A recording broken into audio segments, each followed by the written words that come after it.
Base stock. In the steamy air of Mizuna's kitchen, beads of sweat trickled down the 30-something Japanese job candidate's face. Which restaurants have you worked in New York? I am holding the afternoon interview to replace the 5th prep cook who's left this year for higher pay elsewhere. None. He shakes his head. In Japan. Soba. He gestures kneading dough with his hands. In the kitchen the hiss of the gas burners is constant. With his limited English and my very basic Japanese, this conversation isn't really going anywhere. I point toward the fry counter and raise my eyebrows. Chahan. Gyoza, he says, and then proactively points toward the basin of boiling water, ramen. Bingo. Right answer. There's no time for small talk in the restaurant business. I usually grill people if they are going to be able to handle the pressure in the kitchen, show up at work on time, and suss out any criminal background or drug problems they might have. Kaz, short for Kazuki, smells faintly of beer and his eyes look tired. But thick, tight muscles bulge around his shoulders and back, not a meth user.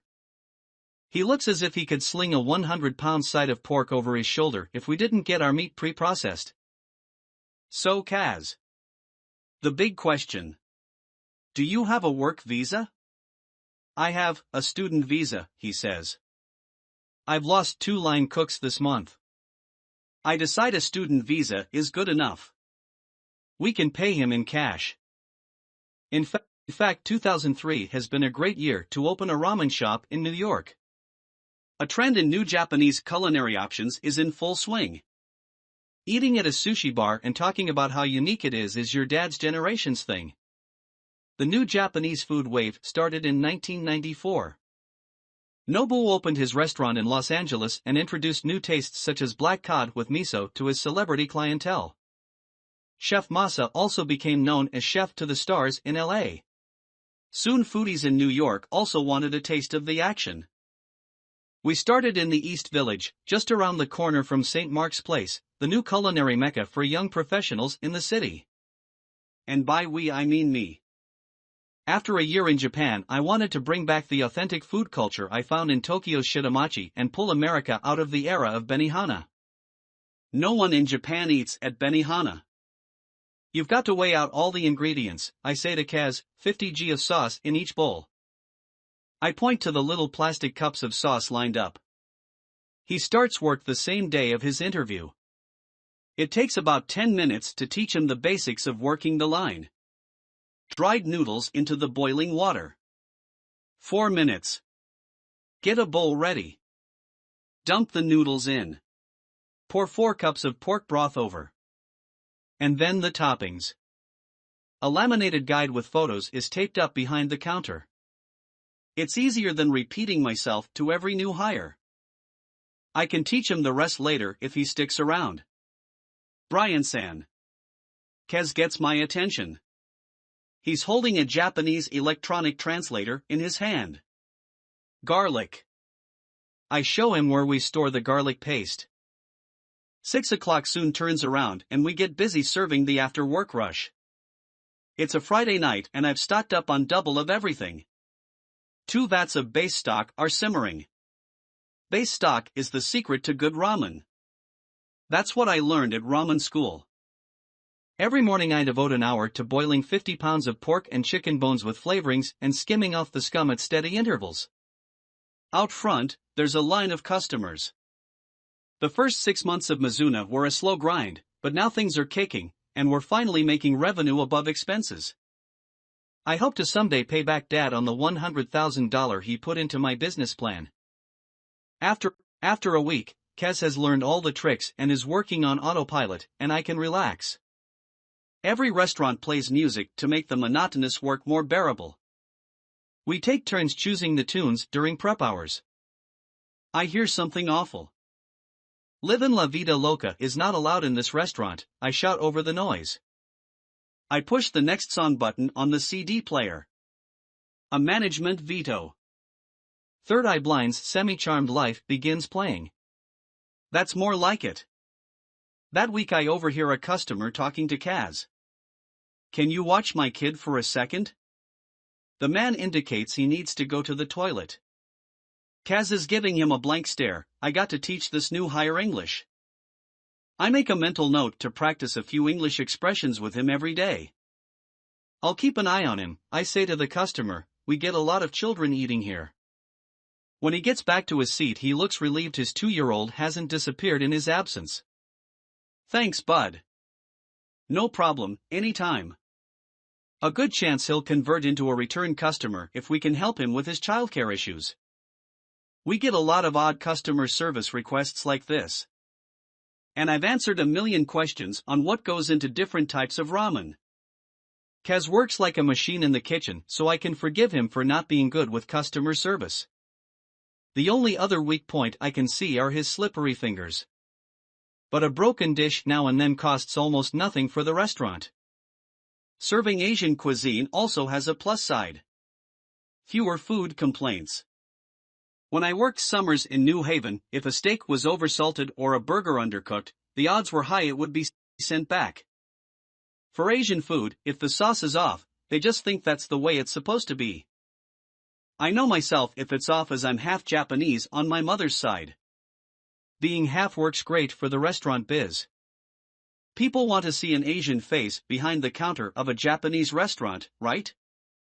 But outside me, there's not many Asian Americans willing to work odd hours in a restaurant. Almost all of our employees have been immigrants. Monday nights are my day off. At Zoom Schneider on Avenue C, I meet my very American friend Brad from university. There's not many people available for a drinking night out on Monday. But to be honest, Brad can be a bit of a dick sometimes. Come to the Buddha bar with me on Friday? There will be hot girls there, he says. I have to run the restaurant. Can't you take a night off? I take the first sip of beer and skip answering his question. The German Pilsner has a crisp sour bite with a hint of flowers. The first sip is always the best. Running a restaurant, you meet a lot of hot women there? Brad is continuing with the same topic. Not much time for talking, I say. Yeah, a lot of women come in. I'll hang out sometime. He takes a gulp of his beer too. From being an international relations major to running a restaurant, how did that happen? I know. Almost everyone who studied poli-sci or international relations at Brown now works in NGOs in DC or New York. But I wanted to do something real. Reconnect to my roots. That's why I went to Japan to teach English. Do you speak Japanese? Before I went to Japan, almost none. My mother is Japanese. But she wanted us to be American, so we spoke English at home. I felt like I was missing something. There's a reason why they call it a mother tongue, you know. While I was in Japan, I found learning the language to be more of a challenge than I expected. You should watch Tanpopo, I say. A film about a woman starting a ramen restaurant. Over the course of the evening, I try to educate Brad a bit about the humanities. He needs to learn there's more to life than making money on Wall Street. Brad may party at the Buddha bar on Friday nights, but I need to have my fun in the restaurant where I work 16 hours a day, 6 days a week. It's 1 a.m., and we have to clean up the restaurant before we can go home. I put on Push It by Salt and Peppa. Kaz needs to learn how to loosen up. I try to entice him to dance while we wipe the tables and put the chairs up. As I'm thrusting my hips at Kaz, a young woman walking past the window looks in at me. Our gaze meets, and we both laugh through the window joyfully at each other before she walks off. The next morning in the dining room, Dolly Parton is gently serenading our customers. We play soft rock during peak hours. It relaxes the diners. Good-looking guy like you, I say to Kaz, you've got a girlfriend or anything? I need money to get married, he chuckles. Things are different for Japanese. I've noticed his English has been getting better after working in the restaurant a few weeks. A buddy of Kaz's that comes to the restaurant tells me Kaz sometimes goes to a Japanese hostess bar in Midtown. Expensive. I don't think he's going to pick up a girlfriend out of the working girls there. But at least, he's interested in women. On occasion, he shows up in the morning with different Japanese cooking ingredients and whips up a new recipe. I pick and choose from what I think will work with American customers. When winter comes, one morning he brings in myoga. I've seen these small purple bulbs before but didn't know what they're used for. Kez cuts them into wafer-thin slices and adds them into our gyoza dumplings. It adds a piney tang I've never tasted before. I find a piece of white chalk, pull out the step stool, and add winter special myoga gyoza to the menu. He looks especially proud to see that. Later that day during the lunch rush, we are dishing out ramen and even a few servings of the new gyoza. A loud clatter rings out. It's loud enough to make every customer turn around and search for its source. Kaz is standing above shards of broken ceramic and steaming soup spreading across the floor. His hands are shaking. I need to go home, he says. Okay, I say. A man has pride. He dropped a ramen yesterday too. Maybe he just needs to have a few beers, or blow off some steam at that hostess bar I heard about. I hope he gets back by the night rush. He doesn't show up. Early the next morning, when I open the front door of Mizuna, I see something on the floor. It's a photo of myself and Kez standing behind the counter.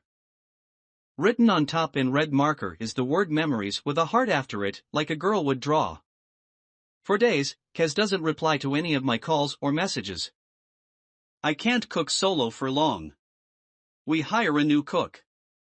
Restaurants go through a lot of employees, cooks and servers come and go.